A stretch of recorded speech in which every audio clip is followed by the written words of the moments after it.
आम्ही कितीही पक्ष आपल्या सर्वांच्या न्याय हक्कासाठी आज 17 दिवस झाले उपोषणाला बसून आहोत।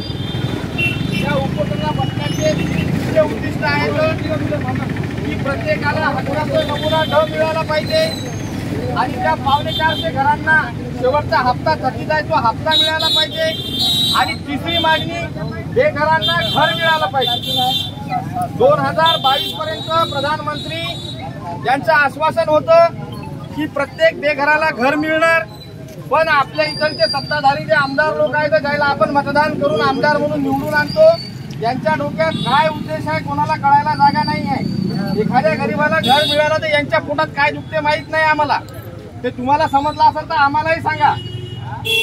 शासनाचा नियम आहे मग घर द्यायला हरकत काय, पण हे लोक घर द्यायला तयार नाही। तर आज 17 दिवस झाले तर म्हणून उपोषणाच्या पुढची स्टेप जी आहे ती या नगरपालिकेच्या झोपेमध्ये आहे। या नगरपालिकेला जागा करण्यासाठी आज आपण ताला ठोको आंदोलन करत आहोत। चला आपण सर्वजण उठून या सहभागी